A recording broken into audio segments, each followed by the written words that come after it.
This is a production of KMmedia.pro.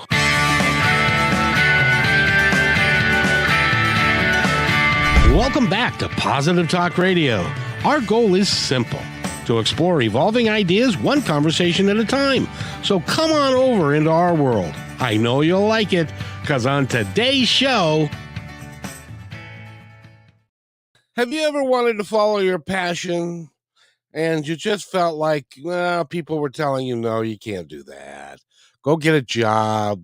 Go live your life the way you're supposed to, not to follow your heart and follow your passion. Well, today we get to talk to a gentleman who's doing the exact opposite of that. And I think that he is a really good indication of how you can live your life to a much better degree. He's an actor. He is a comic. He's a dramatic actor. He does musical roles. He's been an actor his entire life. We're going to be talking to him this hour.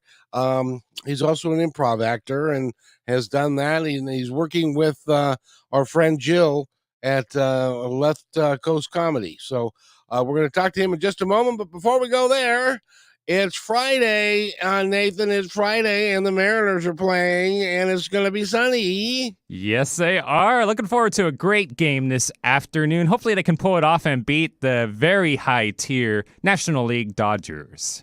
Well, I really hope that this is a preview of the World Series. Wouldn't that be fun? Mm-hmm. Yeah, if we make it, the Dodgers could possibly very well make it too, and we could, if everything goes well, have the Dodgers playing against the Mariners in a World Series standoff.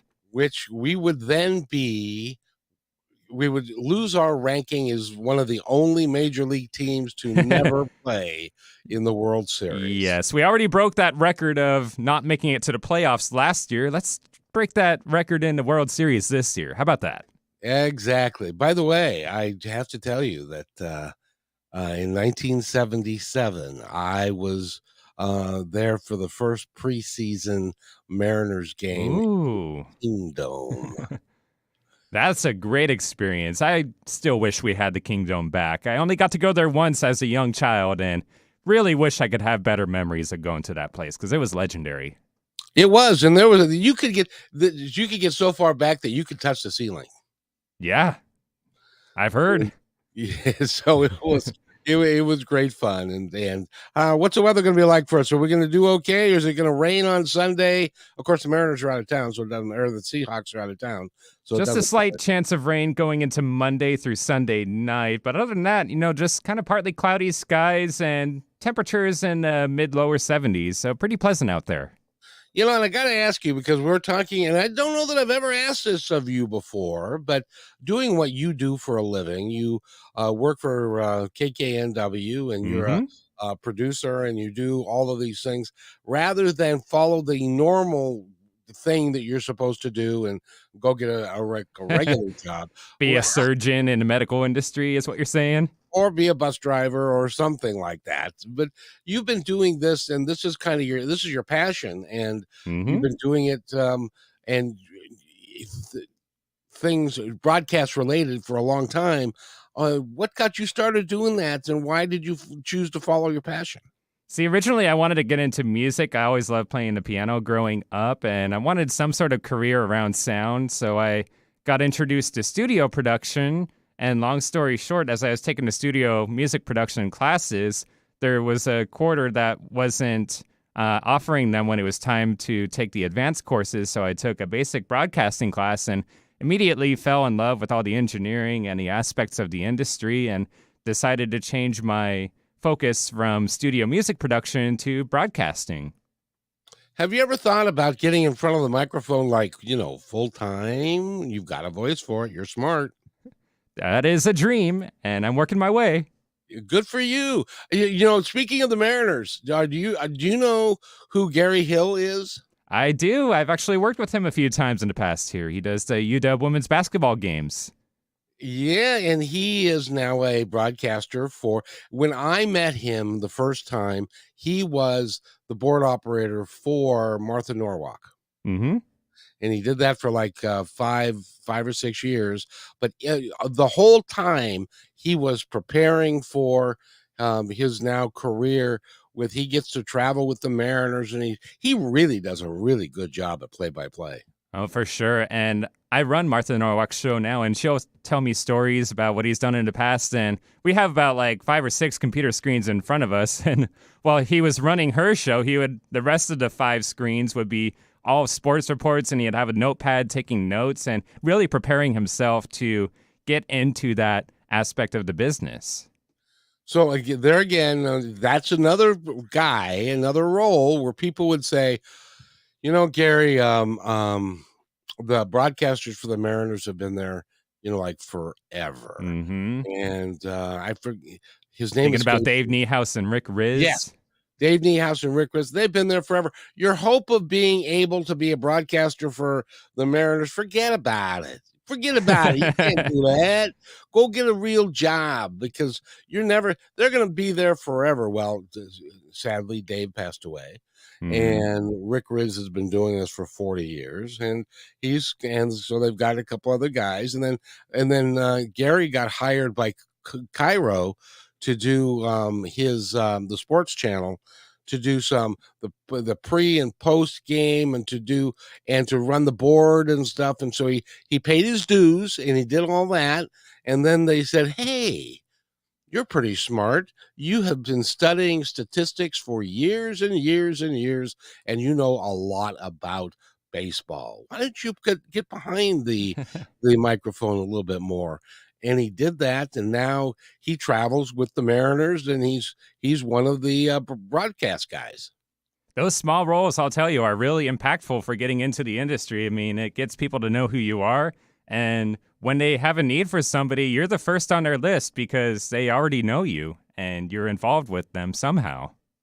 And I'm willing to bet that there were people in Gary's life that would say, "Oh, Gary, you don't get paid much being a board operator. You don't get, the big bucks. It's not like you're making $10 million a year or whatever. Go get a real job, support your family, and go do that." Well, he didn't. And I'm sure he had to do some things to help support his family, but he kept with his dream. And he now has realized his dream in a huge way. Exactly. And is paid off big time. And it really has, and it's a great story. I was real pleased to meet him, and he's a wonderful human being, and he's a great broadcaster. He's really has learned his craft, and does a terrific play-by-play, and I'm honored to have met him, and just like I'm honored to have met Logan Cannon, who is our guest today. And Logan, welcome to the show. How are you, young man? I'm doing great, Kevin. Thanks for having me on today. Oh, you're so welcome. And I know that you were listening in to our conversation about the Mariner. Now you're local here, and you're in Portland, kind of more or less, though, right? Mm-hmm. Yep. Live down in Vancouver, Washington, which is right across the river from Portland. So, which is the best place to be, because you can live in Washington and not pay state sales tax. If you go out for a night on the town in Portland, it's a little cheaper, that's for sure. Yeah, that's right. And they don't have sales tax down in Portland, so you can. I can't believe I said that, but nobody knows that, so it's okay. But you are an actor, and you've been doing this your whole life. You graduated from Colorado Mesa University. You've got a bachelor's degree from there. You've been at the improv. I got to ask you, because one of the things that you've done, I always like to ask people that have been, like stars, or have been around the red carpet, or have been on a movie set, and those sorts of things.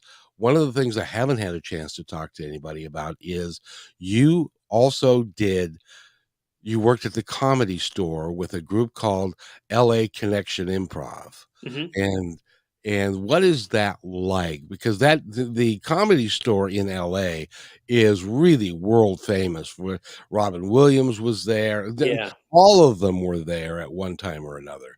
What was that like? Yeah, it was phenomenal. So I'd been doing improv with that group for, I think about 6 months to a year when our troupe, our little improv troupe, we called ourselves the Wild Cards. Um, we got to do two nights of guest spots at the Comedy Store, and it was, I mean, just being in there. You can feel the energy from all of the other performances that came before you, the great performers. The audience is so excited to be there too, because they feel that energy. They know what they're going to see is going to be top notch. And for me anyway, the excitement and the energy canceled out any kind of nervousness I had when I was doing it for those 2 nights. It was a blast. It was great. And you just feel like king of the world when you get a good laugh on a stage like that. It was fantastic. Did you rub elbows with anybody that we might know while you were there? Not at the Comedy Store. We were so busy with our own stuff. We really didn't even roam around or anything. We did a pretty long set, and we closed the night, both nights we were there. So we were the last show on. So we didn't get a whole lot of mingling time afterwards, but in the Comedy Store. But actually, after one of the shows, one of the people we ran into when we all went out afterwards was Dennis Rodman was at the same place we were for our after party. So that was kind of entertaining. For those nice of you guy. who don't know, who Dennis Rodman is, he was a professional basketball player, and he had some really unique ideas Mhm. about things and about Oh life, yeah. and he was a crazy man. Yes. He spent a lot of money in Vegas, and he made a lot of money, and he spent a lot of money.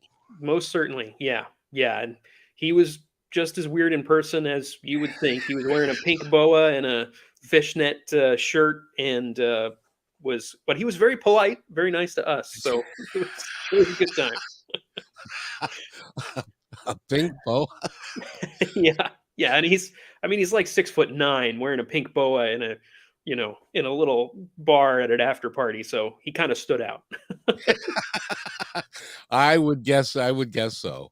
One of the things that I really wanted to be an actor when I was young, and Mhm. I wanted to follow through with it. And my story is typical of what happens to a lot of folks, is that I went to community college, and I went through the improv program, and I did the drama or theater extempore, and was cast in several shows, and had the lead in one. Sure. And but there came a point in time when that calling said to me, see that pretty little girl over there? Oh yeah. You gotta marry her.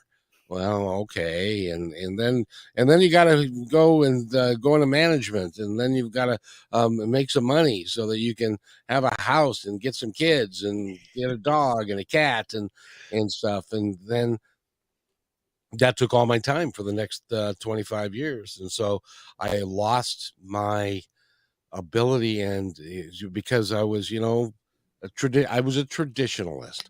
How did you not, how did you keep away from being a traditionalist? I didn't for a long time.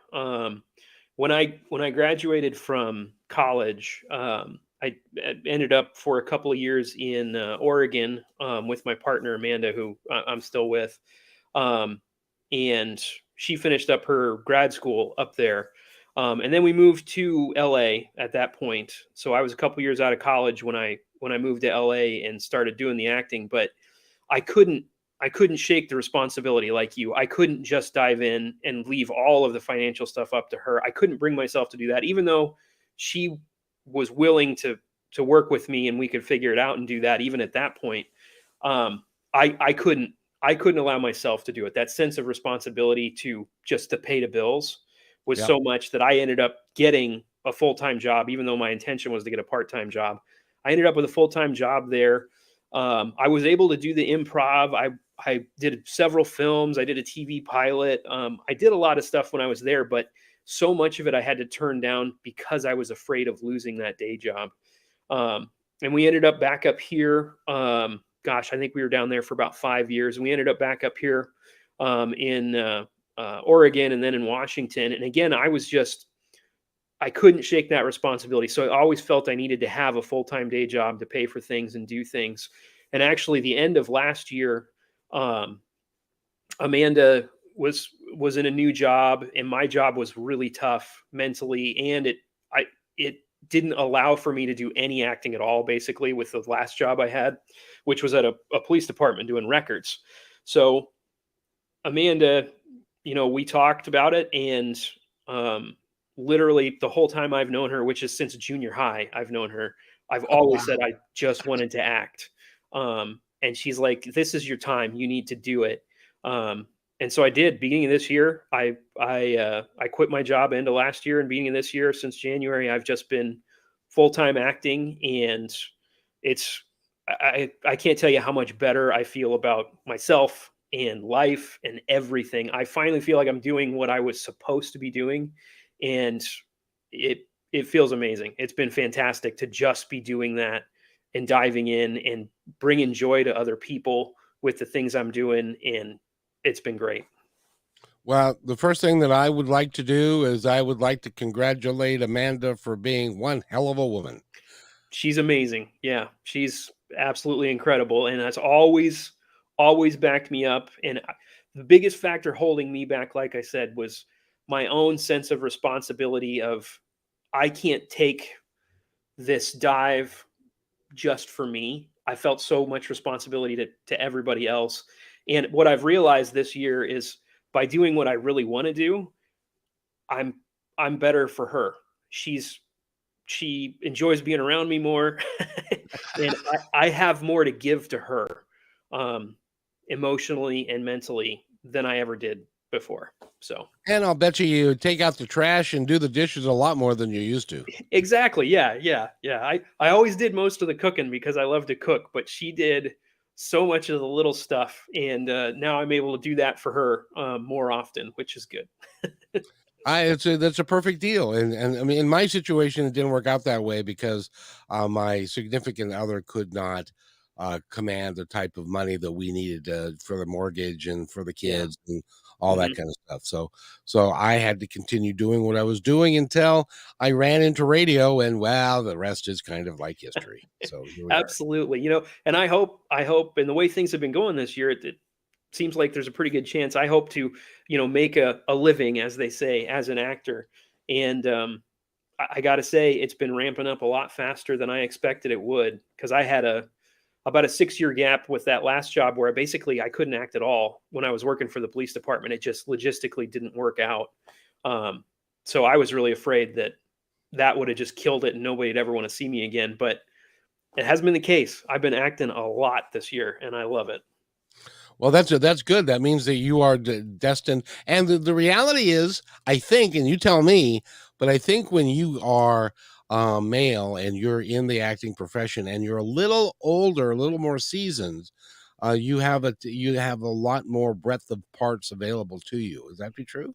Absolutely, yeah. And the funny thing is, literally since I got to college, I've been playing a 40-year-old, and now I actually am. So it's great to play the age I am, which is kind of funny because I always got cast older than I was.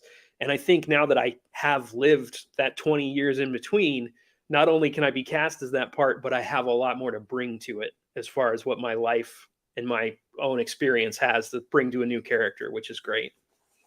That's awesome. So, how often do you go to auditions?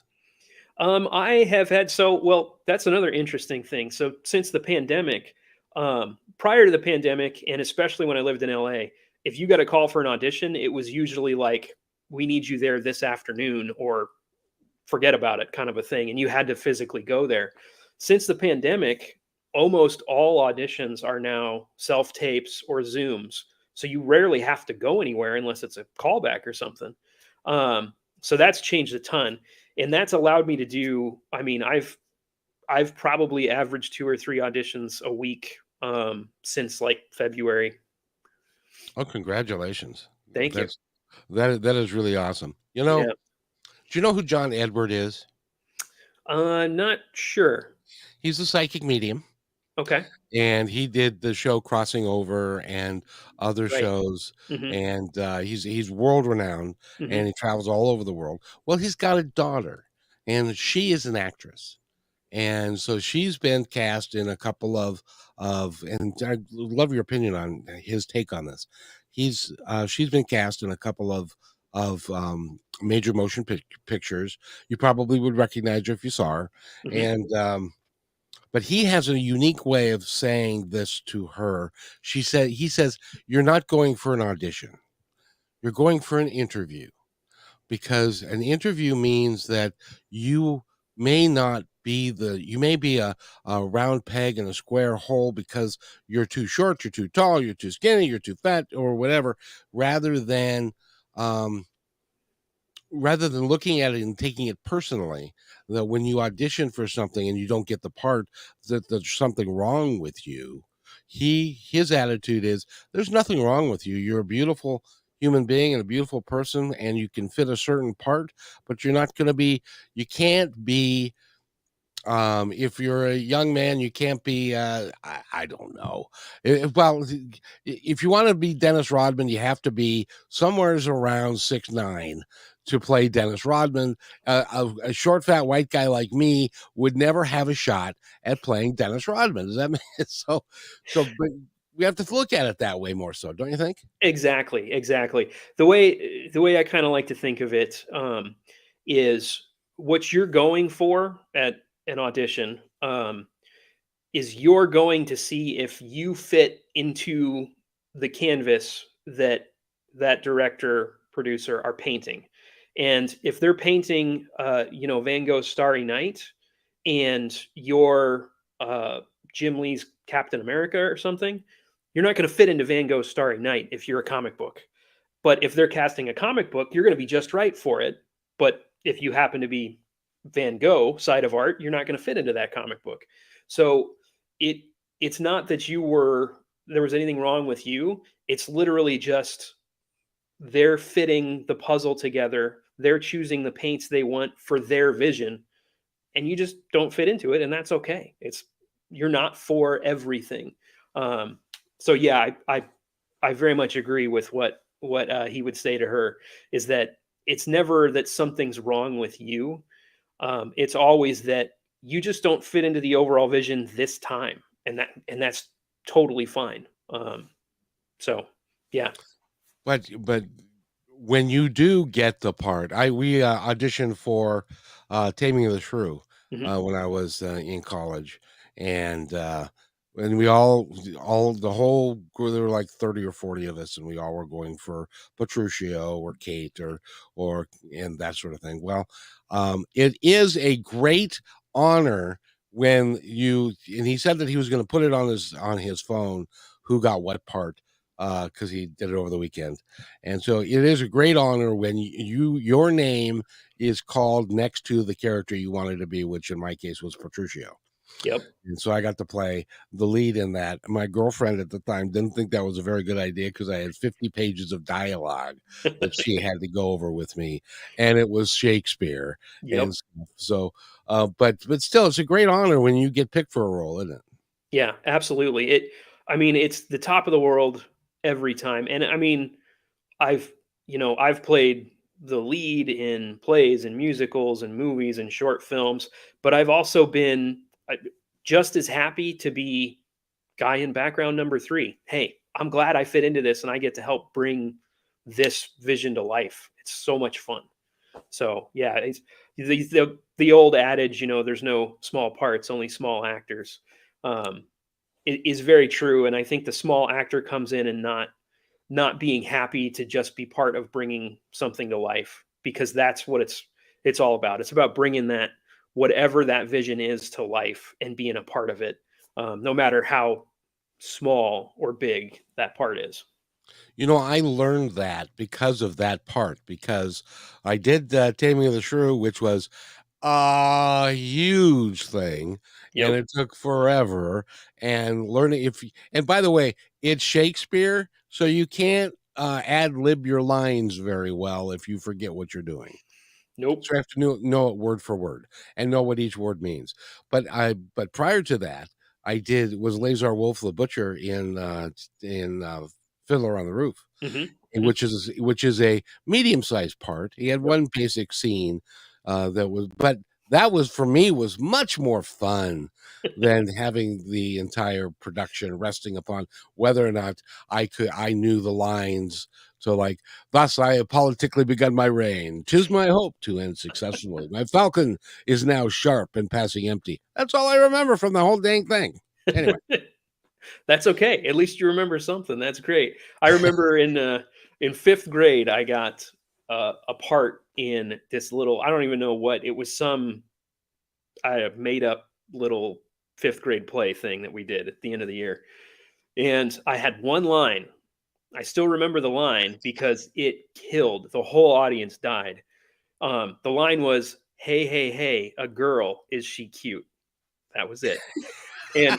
And I would just, I mean, I went out there and I just like went for it with these guys, my two friends in the play. I run up and I wrap my arms around them and like, "Hey, hey, hey, a girl, is she cute?" It just every night it killed because nobody else was like going for it, and I was. I mean, I didn't care if I looked stupid. I didn't, as long as I got that laugh. That's what it was all about. So The one of the best parts I ever had is it was a play called Dark at the Top of the Stairs, and I played Punky Gibbons. Nobody wanted that role because it had no lines.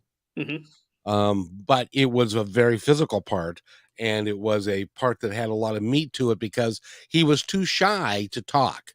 So mhm. he would just kind of mumble and stuff. And that got more laughs than any other. It was a serious play, and that was the only one that got any laughs, and it was so much fun to play.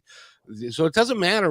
It doesn't if you're not on the marquee, but you get to be on in the show and you have a meaningful impact. And every actor can make that impact, can't they? Absolutely.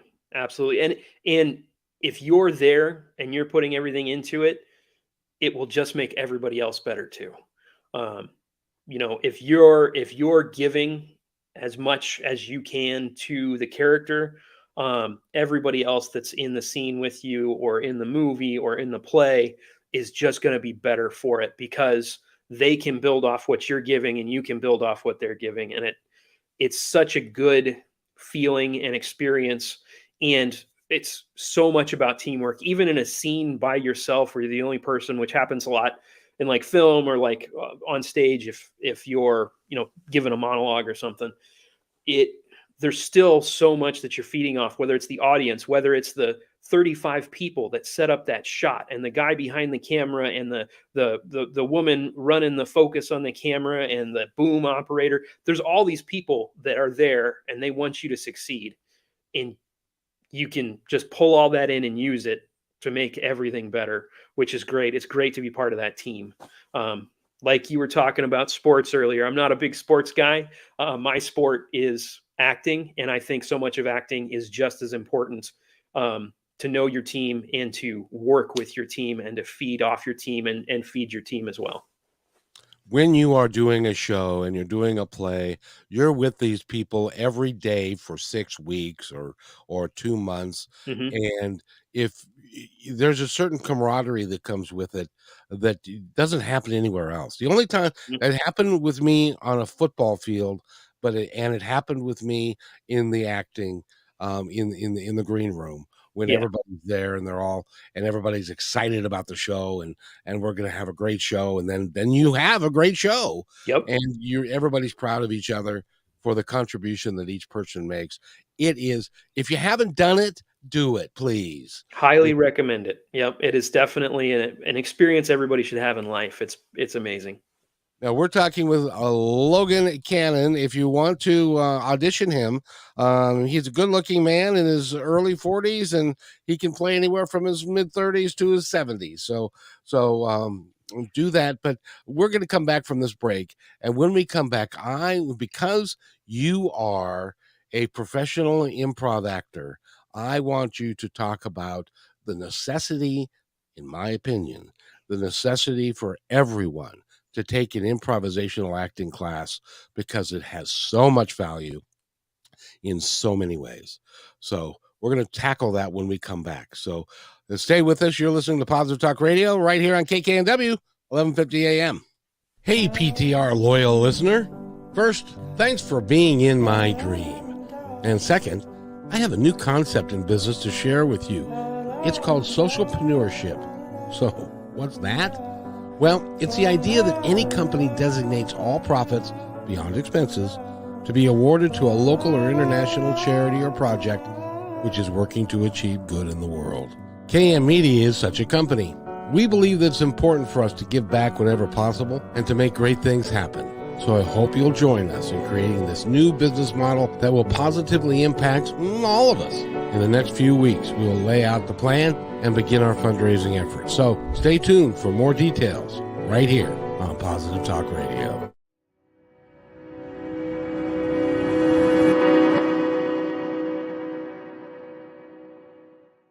When you want to say more than words communicate, you can with flowers. Your custom boutique floral studio in Bothell, Washington is anaturaldesign.com, connecting you to nature through the language of flowers. Where your people are is where our flowers are beautiful. Your success is our goal. anaturaldesign.com at your fingertips today. Hey, thanks for listening to Positive Talk Radio. Did you know that we're also a media production company? Well, surprise, we are. We can create all kinds of audio, video products to fill any need. Please visit kmmedia.pro/our-store for a complete list of products and services. In addition, do you need a great voice to add to your own website or any other project? I know that we can add depth and quality to your work. I've been told more times than I can count by many professionals in the business that my voice adds to the quality of the presentation. So, let me create something for you. Please contact me at kevin@kmmedia.pro and let's create something great.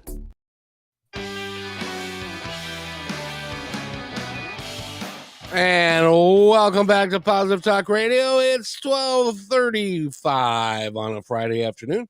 I hope everybody's happy and you're enjoying your lunch while you're sitting in your car listening to this presentation that we have going. And we've got Logan Cannon with us. He is an actor of note and an improv performer, and he's done comedy and he's done musicals, and he's a really good guy, and he's working at becoming a hopefully you're going to have to promise me, Logan, that when you walk the red carpet, you're going to have to say, and I was heard on Positive Talk Radio, and give us a shout out.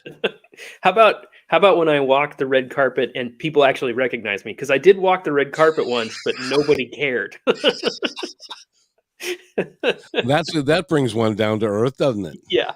I went to the Beverly Hills Film Festival with a short film that I was in, and they had the red carpet set up, and Sharon Stone went by, and then I walked by, and nobody cared. So it was wonderful. What does is Sharon Stone as beautiful in real life as she appears to be on film? She definitely was. Yeah. She absolutely gorgeous and put together, and just a lot of poise. I imagine that would be true. And one of the ways that you get poise is by improvisational acting. Absolutely. I am a firm believer, and I would love your opinion on this. I am a firm believer that whether you're going to have a career in sales, whether you're going to be a waiter or a bartender, or you're going to do anything where you're around people, you can be a telemarketer. Yep. And if you have the ability to act improvisationally in those roles, and for your self-confidence, I think it adds to a great deal for your self-confidence. What do you think? How did it help you in your career?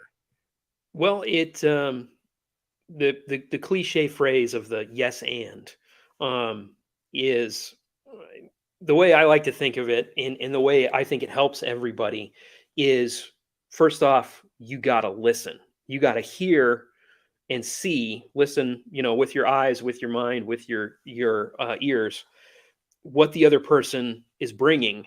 And then you can't push it back. You have to take it in and build on it. That's where the yes and comes from.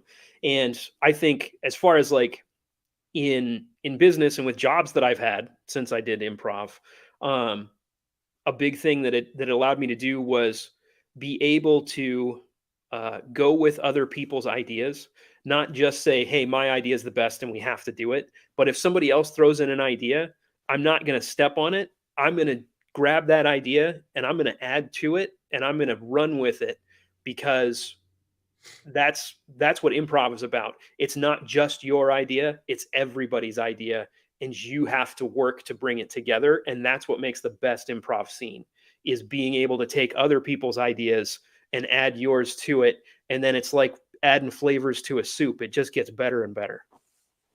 I totally agree. There was one time that I was in an improv acting class, and it was the caricature of a grizzly bear, and and my caricature was of a turtle, and which is, by the way, how I got Punky Gibbons, because of the turtle. and and so the grizzly bear was going to fire the turtle, and so we were sitting in chairs opposite, and he was being a grizzly bear and ramping up and all this kind of stuff. He was going and going and going, and then I said, "You can't fire me. I have a wife and 3 eggs at home." And he kept going, and then it dawned on him what I said, and he stopped, and that's where the scene ended. But it was because of he wasn't listening as well. But at the same time, you can come up with things, and I'm sure this happened to you all the time, that you walk into a scene, you have no idea what you're going to do, and suddenly something extraordinarily funny comes out of your face. Yep. And a lot of it, a lot of that comes with trusting yourself. You get a lot of that in improv too. You'll go out on stage and not know. Literally, the whole point of it is you don't know what you're going to do. You have a lot of the times a very loose structure, like point A, point B, but everything in between, you don't know what it is. But if you sit there and think about it, everybody else is just going to run away with the scene and you're not going to be part of it. You have to trust yourself and be able to dive in there with what you think. And if it doesn't work, doesn't matter. The next person's going to pop something in there and maybe you can roll with that. And sometimes the funniest things in improv, or the most impactful things, if you're not doing a comedic, you're doing more of a long form serious improv, are when things don't work. But that allows other people in the scene to build, or it allows you to build on that too. And not being afraid to fail. It's totally okay to fail, because there's going to be another chance in 3 seconds. Exactly. That is so true. And I want to paint a picture for you. If you're in the audience and you are thinking about okay, say you're a salesperson. All right. I was a salesperson, and I did what was called a cold call, where I would walk into, I sold food to restaurants, and I would walk in, and I don't know if very many people know that a chef in a restaurant is very busy. They work a lot of hours. They don't have a lot of time, nor do they give a crap about the guy in the suit who's coming to try and sell them something. So you've got like 10 seconds to make it work, and to make it work right away. And so if you have an improvisational background and you can think on your feet and you can listen to him, not only the words that he might be saying, but the body language that he's using, and all of those things combined, you can be successful at that far more than if you are looking at your feet and shuffling your feet and saying, "I'd like to, sell you some bacon. You want to buy some bacon?" And so it can be beneficial in anything you do. Absolutely. Yeah. I've had a lot of sales jobs, and also some management jobs. And in both instances, doing basically like a short, almost kind of mini interview when somebody comes into your store when you're selling, that listening skill from improv and hearing in just a couple of sentences, you'll be able to understand what's important to that person. And then you'll be able to understand what you have that fits in with what's important to them. And you can sell them that. I mean, and that I think is a big difference in a sales technique. I worked with people, and their idea was, well, we have to sell this thing, so we're going to push this thing on everybody. Whereas my idea was always, what is this person actually looking for, and what do we have that can serve their needs? Which I think came from improv quite a bit, and it works great. I mean, one of the places I worked at went from a pretty small business to literally, like, the first year I was there, we tripled their sales figures by me and one other guy being there. So it can definitely help there. And then in management, it's the same idea. If you have to roll out something that may not be popular, you need to listen to your team, and if it's truly necessary, you need to figure out how to understand what's important to them and understand how what you need to do as a business can fit in with what's important to them. And also, just the listening is so important. Listen to their concerns, listen to their things, and see if there's any way you can change and mold your ideas to fit in with them and get the buy-in, which is the same thing as fitting your idea into somebody else's scene that's already going on in an improv stage, and just making it work together as opposed to button heads. I have been also a district sales manager, and I had 11 people working for me, different sales guys. And the thing that I would sit them down afterwards and we'd have this discussion like you and I are having, because what they would do is they would go talk to a guy and they have an idea in their head of what they want to sell them. And so they're selling them on that idea. And then when the other person starts talking back to them, they're not listening to what the man is saying or woman is saying. They're listening to what they're going to say next to get them to buy what you want to sell them, rather than understanding what their needs are. So you have to be an exemplary listener if you're going to be in sales, if you're going to be in improv, anything that you do, because it is the other person. You need to understand what they're after. And once you understand that, you already know this. Once you understand what they're after, you can then tailor your discussion to meet their needs. And that's all they want. Absolutely. Everybody wants to be listened to and heard. And if you can do that, I found doing that, even if I didn't have anything that person needed or wanted, they would still get something from me, or they would come back to me when they did need something that I could offer. So, and it's the same thing that I've done in auditions.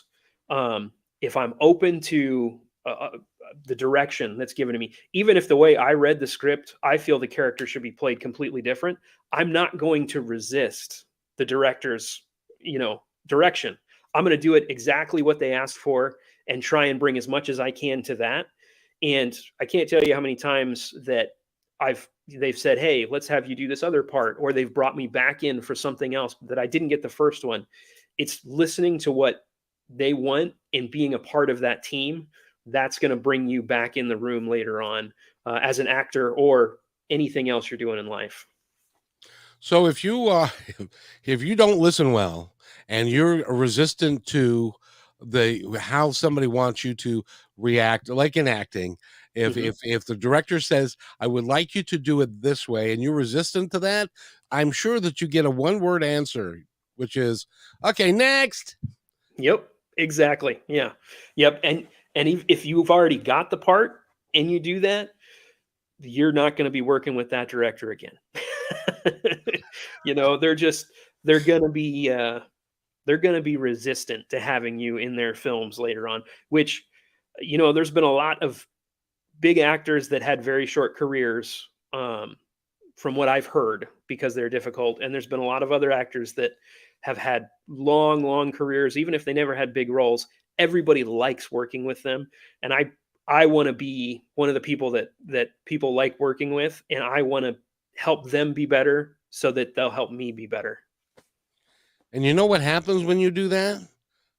Down the road, when they're doing another project and they think about, well, I liked working with this guy and he fits the mold of what, can you give him a call and see if he's available for that? So it kind of builds on itself, doesn't it? Absolutely. Yep. And those relationships are definitely important, and they build a ton. I mean, if you work well creatively with people and you're able to help their vision come to life, and they're able to help your vision come to life, and you're pleasant and kind while you're doing it, it pays dividends huge in any artistic endeavor, but especially in acting. By the way, we're talking with Logan Cannon, and if somebody wants to get a hold of you, if somebody has a part that has your name on it, how do they get a hold of you? There's a couple of ways you can contact me. I'm on Instagram, Logan Cannon _actor.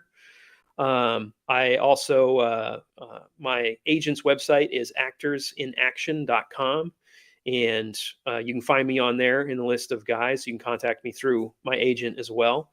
Facebook as well, Logan Cannon on there. So those are all real good ways to get a hold of me if you're looking for an actor who loves to do it and is perfectly happy in a little part, a big part, any part you have for me. I'm in it for the joy of acting. A very famous film actor from, I believe, 20s, 30s. I can't remember his name, but he said, you pay me to sit around and wait. I do the acting for free.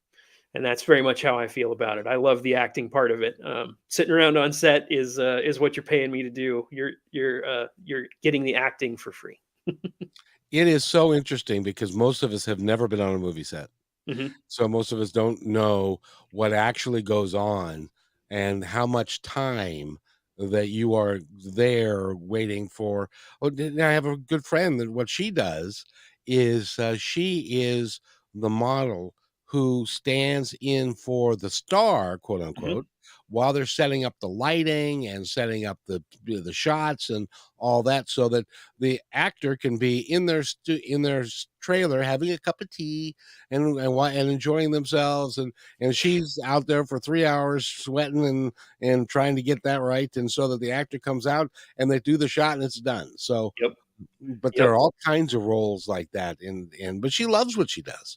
Absolutely, yeah, and it is a lot of hurry up and wait as an actor, but I've seen, and people I strive to be like are ones that I've seen on set. One person that comes to mind is Chris Cooper. I saw him on set when I was on a set. Actually, I was a photo double for Zach Galifianakis in the Muppets movie, and so I had to be in his costume and in the theater all day, like 13-hour days. I didn't get to leave because if they needed me in a shot, I just had to be there. But the best part about that was getting to see all the other amazing professionals. Chris Cooper being one of them.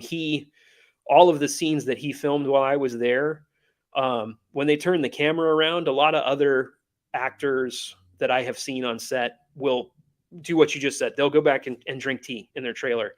Chris Cooper was there and giving every bit of his performance off camera for the other person so that they could deliver their lines to him.